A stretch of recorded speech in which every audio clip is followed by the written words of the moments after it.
앞에 자, 화면을 보시면서 챕터 2 자, 식품 등의 기준 규격과 판매 금지. 자, 식품 등의 기준 규격.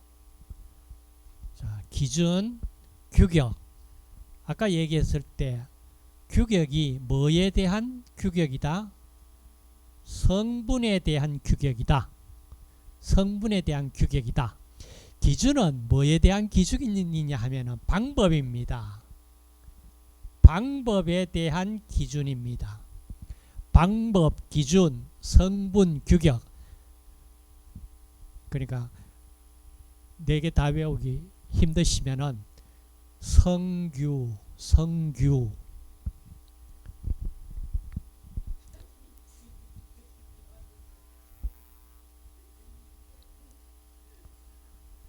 자, 봅시다. 문제. 자, 1번. 식품위생법에서 판매를 하거나 판매할 목적으로 진열할 수 있는 식품은 무엇이냐? 이거는 상식 수준에서도 맞출 수 있는 문제입니다. 맞죠? 상하거나 설 익은 것, 이거 식품으로 판매 혹은 판매 목적으로 진열할 수 없겠지요.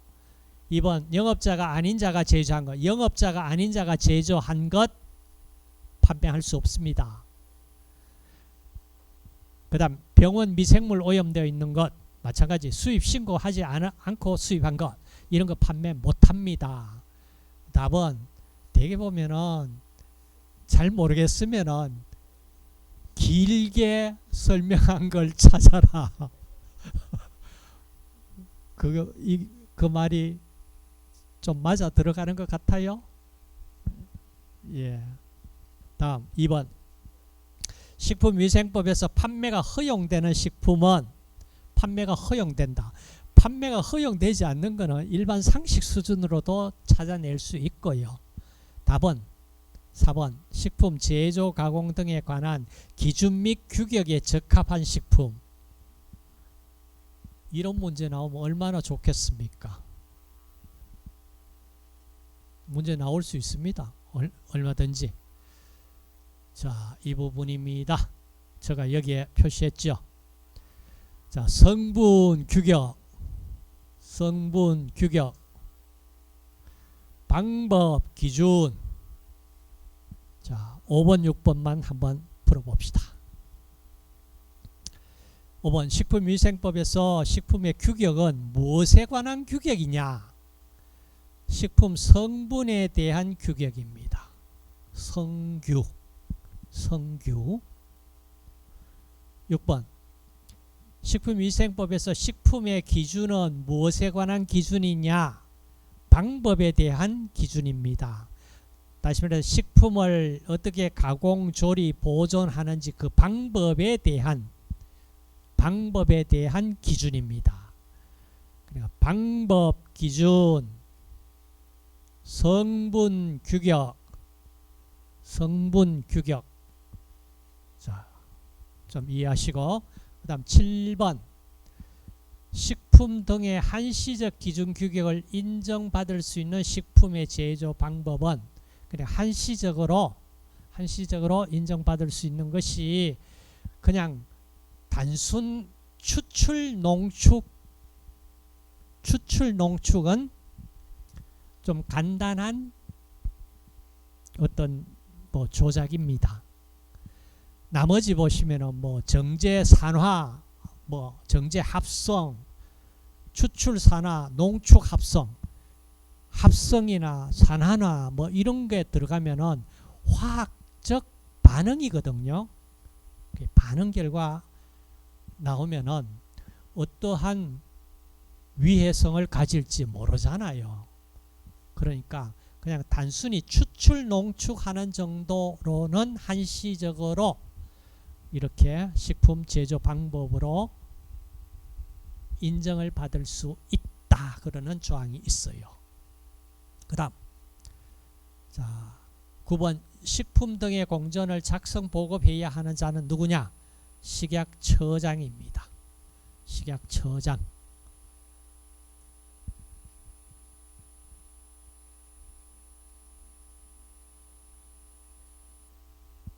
자, 그 다음 벌써 챕터 2는 끝났네?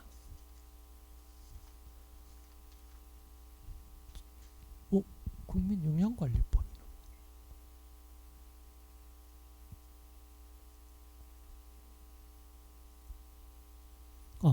영업. 자, 영업을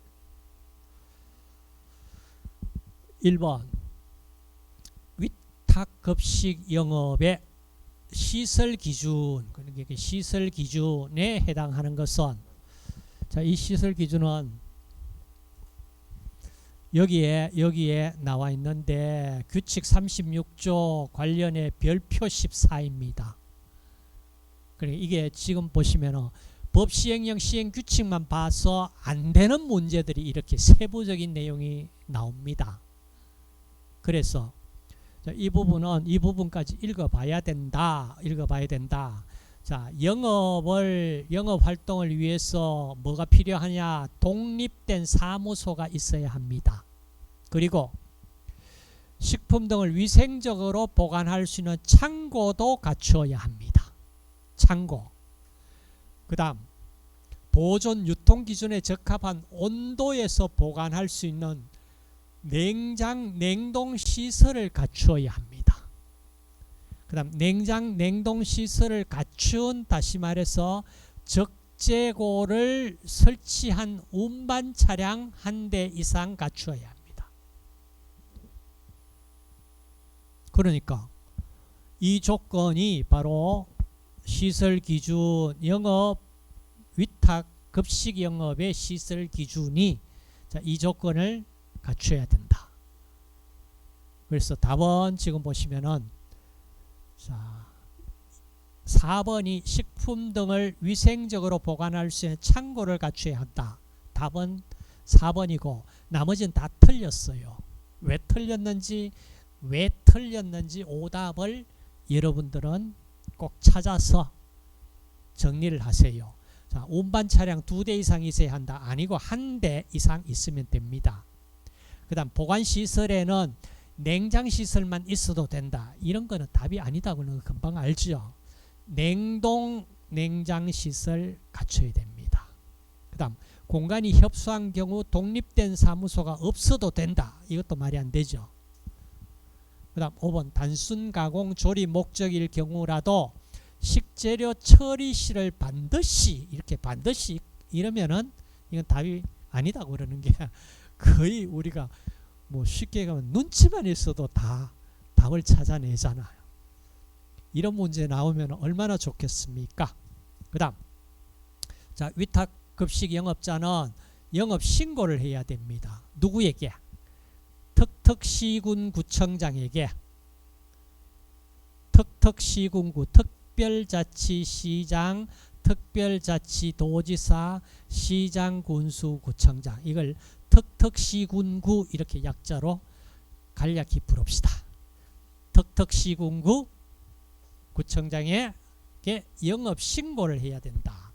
자, 신고 옆에 보시면은 신고하여야 되는 영업을 한번 다시 정리를 하면은 적석 판매 제조 가공업, 식품 운반업, 식품 소분 판매업, 식품 냉동 냉장업, 그다음에 휴게 음식점 영업, 일반 음식점 영업, 위탁급식 영업, 제과점 영업 다 영업 신고 대상입니다. 신고 대상. 그 다음 3번이 바로 벌칙이 나옵니다. 한번 봅시다. 병육 등 판매 금지 등 위배해서 영업 허가가 취소된 자가 폐쇄 명령을 받은 영업과 같은 종류의 영업을 허가받기 위해서는 취소된 날로부터 얼마 경과해야 되냐? 답은 5년 경과되어야 된다. 5년 경과.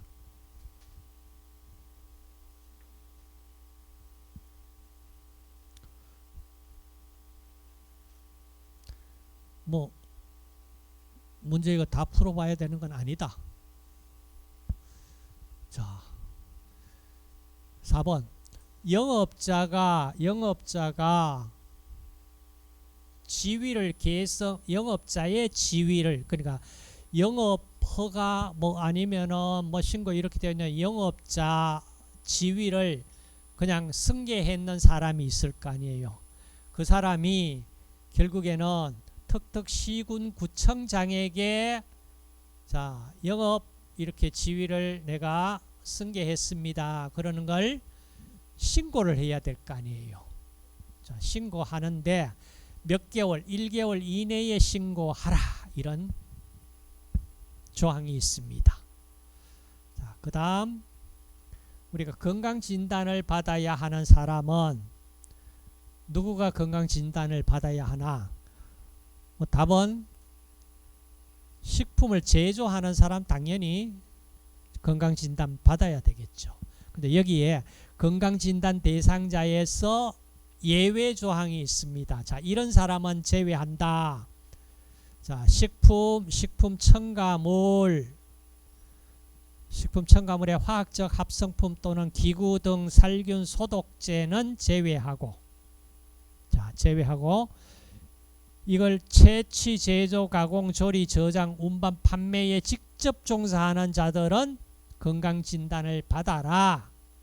그런데 다만 완전 포장된 식품 및 식품 첨가물을 그냥 운반, 판매하는 자, 이 사람들까지 건강진단을 받아라. 이건 너무 과하다.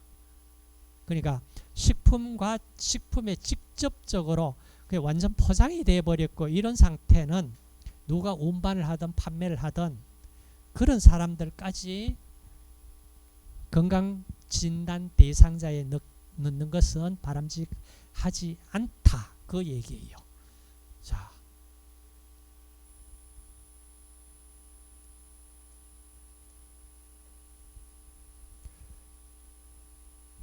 그 다음 건강진단을 받아야 하는 대상자 마찬가지 7번 한번 보고 봅시다. 자, 건강진단을 받아야 하는 대상자는 누구냐? 1번 소독제 제조하는 사람, 2번 화학합성품 판매하는 사람, 4번 완전 포장된 식품을 판매하는 사람, 5번 완전 포장된 식품 첨가물을 운반하는 사람. 이 사람들은 해당이 없다 얘기예요. 어디? 일반 음식점에서 서빙을 하는 사람은 건강진단을 받아야 됩니다. 자, 건강진단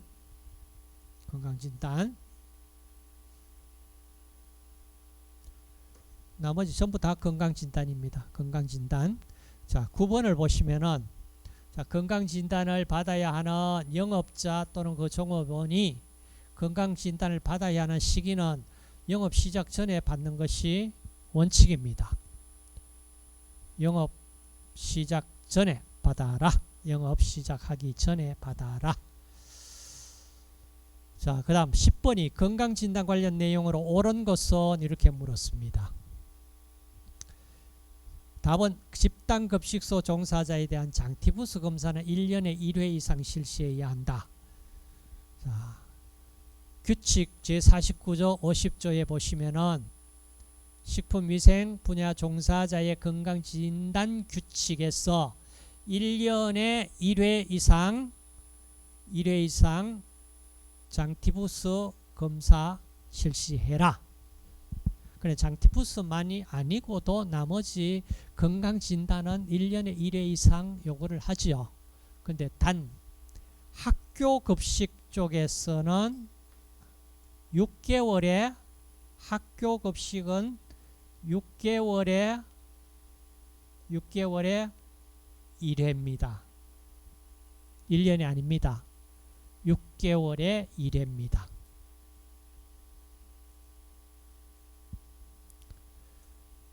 자, 그 다음 11번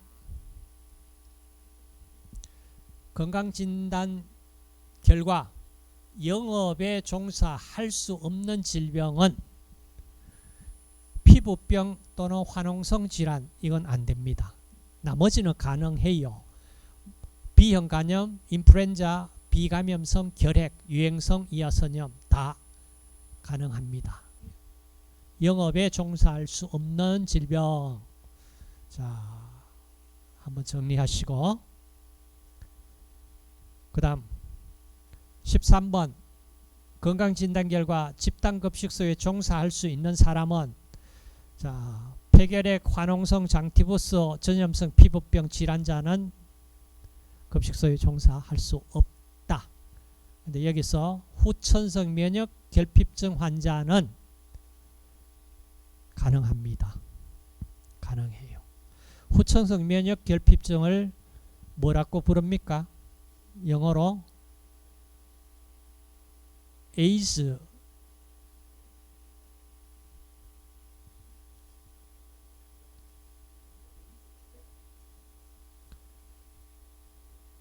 자, 그 다음 14번 앞쪽에서 우리가 받아 집단급식소 종사자 장티푸스 결핵 감염성 피부 질환에 대한 정기검사 진단을 얼마마다 1회 받아야 합니까? 12개월.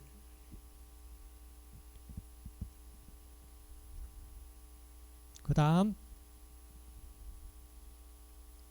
자, 전부 지금 보시면은 여기 식품위생교육입니다. 자, 위생교육 영업자가 교육을 받아야 되는 교육입니다. 자, 15번에 식품위생교육을 받아야 하는 사람과 최초 운영자가 되는 사람과 최초 운영자가 받아야 하는 위생교육 시간은 자, 공유 주방 운영자 8시간. 자, 여기 정리한 걸 한번 봅시다.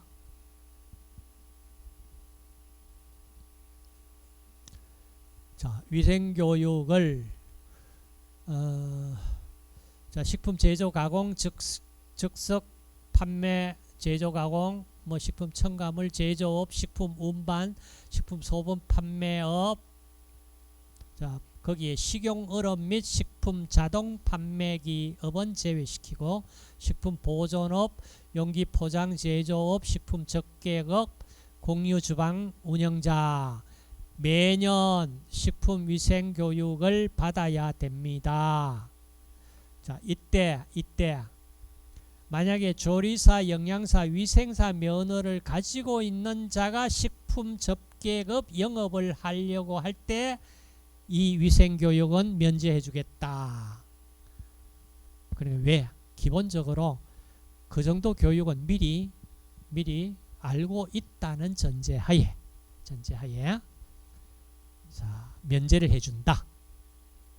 그 다음 16번 식품위생교육과 관련하여 옳은 것은 식품 적객업자는 식품위생교육을 받아야 한다. 맞고요. 자, 17번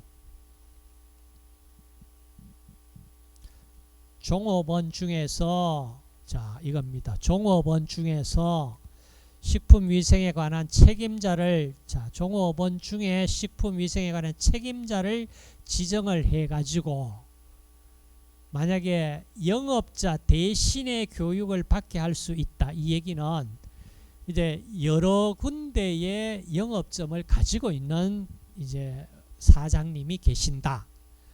사람은 한 사람인데 교육 다니다가 다 시간 다 보내버릴 수 있잖아. 그렇죠. 그때에 이제 영업자가 2곳 이상의 장소에서 영업을 하는 경우 이와 같이 식품위생 그 책임자를 지정해서 그 사람에게 교육을 받도록 하게 할 수 있다. 그 말이에요.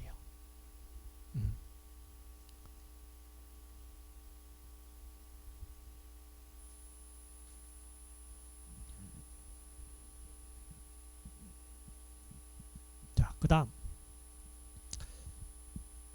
식품 관련 영업자가 매년 받아야 하는 식품위생 교육의 내용은 뭘까? 그 내용이 무슨 교육을 받느냐? 그 내용이 뭐냐? 그 내용이 이겁니다. 자, 식품 위생에 대해서, 그 다음에 개인 위생에 대해서, 식품 위생 정부 시책, 그 다음 식품의 품질 관리 등 이와 같은 내용으로 식품 위생 교육을 받는다. 그 얘기예요. 그 다음 교육 시간, 식품 위생 교육 대상자와 교육 시간. 자, 이걸 또 정리를 좀 하자. 자, 여기 요약 정리되어 있습니다. 한번 같이 정리합시다. 자, 8시간, 6시간, 4시간 이렇게 나옵니다. 자, 8시간이 앞쪽에 우리 문제에서 식품 제조, 가공, 적석, 판매, 제조, 가공, 식품 첨가물 제조업 8시간. 그 다음 식품 접객업 6시간, 집단급식소 설치 운영하려는 자 6시간. 그 다음 이제 4시간 식품 운반업, 식품 소매, 판매업, 식품 보존업, 용기 포장류 제조업 4시간. 그러니까 8시간, 6시간, 4시간. 4시간, 6시간, 8시간. 자, 이거 정리. 그 다음 20번.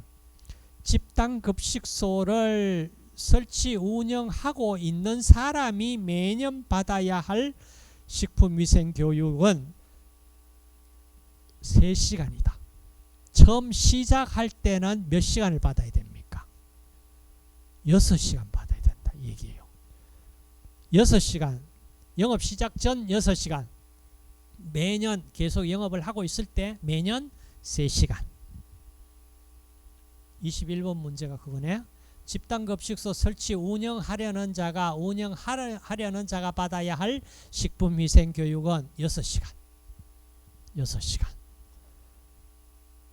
자, 그 다음 23번. 신규 식품위생교육을 받은 자가 교육받은 날로부터 일정 기간 내에 동일 업종의 영업을 하고자 할 때 위생교육을 받았는 것으로 인정을 해주는 기간은 2년 내에 2년까지 인정을 해주겠다.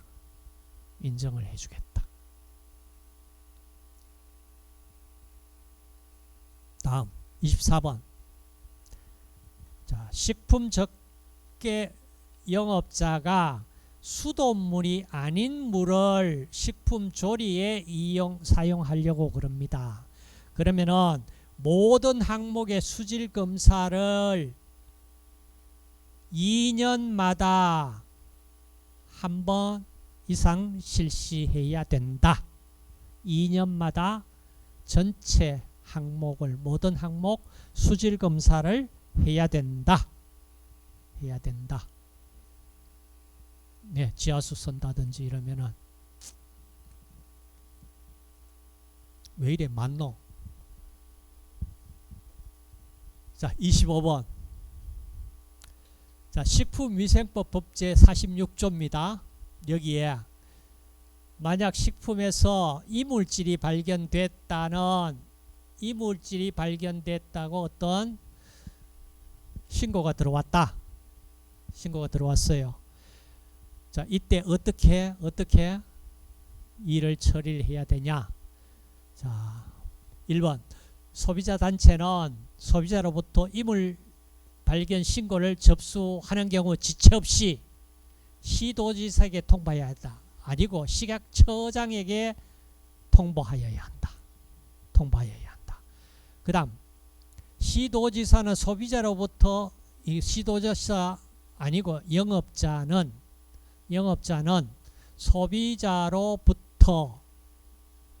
소비자로부터 이물 발견의 신고를 접수하는 경우 이를 식약처장, 시도지사 또는 시장군수구청장에게 통보하여야 한다. 답은 몇 번이에요? 3번. 다 읽어보고 가자. 소비자는 이물 발견 신고를 받고 관련 부처에 보고하지 않은 경우 영업자는 100만 원 이하 과태료가 아니고 500만 원 이하 과태료를 부과한다. 4번. 소비자로부터 이물 발견의 신고를 접수한 영업자가 이를 거짓으로 보고하면은 3년이 아니고 1년 이하 징역 또는 1천만 원 이하 벌금에 처한다. 식품을 제조한 영업자는 소비자로부터 이물을 발견한 신고를 받은 경우 지체 없이 이를 보건소장에게 보고하여야 한다. 이것도 틀렸고. 자, 답은 답이 없죠. 이게 답 2번이라고 답이라고 했죠. 잘못, 이 문제 잘못됐습니다. 자, 여기에 이거 보고 우리가 정리를 하자. 자, 법제 46조에 한국소비자원 및 소비자단체는 소비자로부터 이물 발견 신고를 접수했는 경우 지체 없이 식약처장에게 통보해야 한다. 그 다음 시도지사는 소비자로부터 이물을 발견한 사실을 신고받았을 때 누구에게? 식약처장에게 통보하여야 한다. 결국은 식약처장에게 소비자보호원이든지 시도지사 소비자로부터 이물 발견 들어왔다면은 식약처장에게 통보해야 된다. 자, 여러분 통보해야 된다 하고 보고해야 된다 하고 무슨 차이가 있을 것 같아요? 자, 이제 보고가 나옵니다. 자, 봅시다. 소비자로부터 이물 발견 신고를 받고 관련 부처에 보고하지 아니한 영업자는 500만 원 이하 과태료를 부과한다. 그 다음 법제 98조에 소비자로부터 이물 발견 신고를 접수하고 이를 거짓으로 보고한 영업자, 자, 거짓으로 보고한 영업자 1년 이하 징역 또는 1천만 원 이하 벌금에 처한다. 여러분 어때요? 지금 보시면은 소비자로부터 이물 발견 신고 받고 부처에 보고하지 않았는 영업자는 500만 원 이하 과태료만 내면 되는데 거짓으로 보고했다. 이거는 어마어마하게 1년 이하 징역 또는 1천만 원 이하 벌금이야. 이게 도대체 보고 안 하는 게 훨씬 약하죠. 뭔가 좀 이상하죠. 그렇죠. 그 다음 법제 98조에 소비자로부터 이물을 발견한 사실을 신고받은 영업장은 지체 없이 누구에게? 식약처장, 그 다음에 시도지사 또는 시장군수구청장에게 보고해야 된다. 이 말이에요. 보고해야 되는데 보고 안 하니까 500만 원 과태료 500만 원이야. 근데 만약에 허위 보고했다면 엄청나게 무겁죠. 뭔가 좀 지금 여기 25분 답 없죠. 그래 2번을 이렇게 고친다면은 답이 될 수 있어요. 그 다음 27번. 자, 여기 보면 모범업소라고는 자, 모범업소로 지정받을 수 있는 영업과 지정권자 연결을 바르게 짝지은 것은 자, 모범업소하고 일반업소 두 가지로 구분된다. 이 얘기입니다. 일반업소 아니고 이 업소는 모범업소다 얘기예요.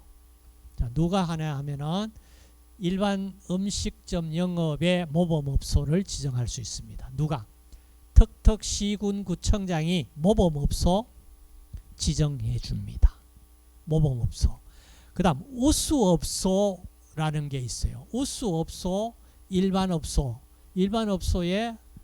일반업소보다 우수업소가 있어요. 우수업소는 누가 지정해 줄까요?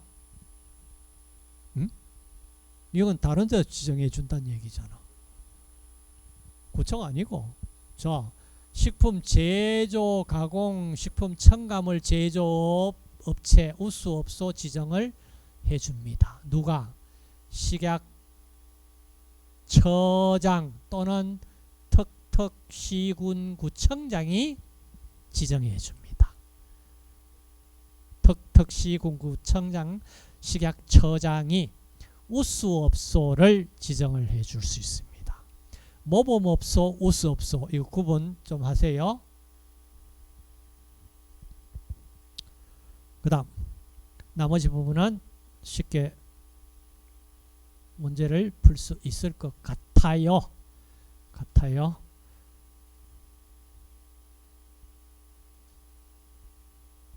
그 다음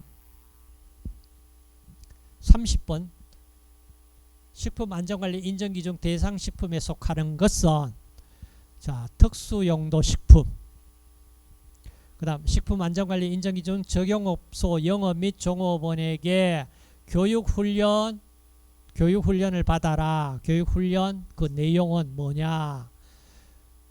답은 식품위생제도 및 법령에 관한 사항. 그 다음 32번 신규 식품안전관리 인정기준 적용업소 지정을 위해서 종업원이 신규 교육훈련 몇 시간 이상을 받아야 되냐. 16시간. 그 다음 33번 식품 위해 사고 발생 및 확산이 우려돼서 식약처장이 식품안전관리 인정기준 적용업소 영업자와 종업원에게 교육을 명할 수가 있는데 8시간 이내 교육을 받아라 이렇게 명할 수가 있습니다. 그 다음 35번 지방식품의약품안전청장이 식품안전관리 인정기준 적용업소로 지정받은 업소에 대하여 식품안전관리 인정기준 기준의 준수 여부 등을 조사 평가하기 위해서 매년 1회 이상 조사 평가해라.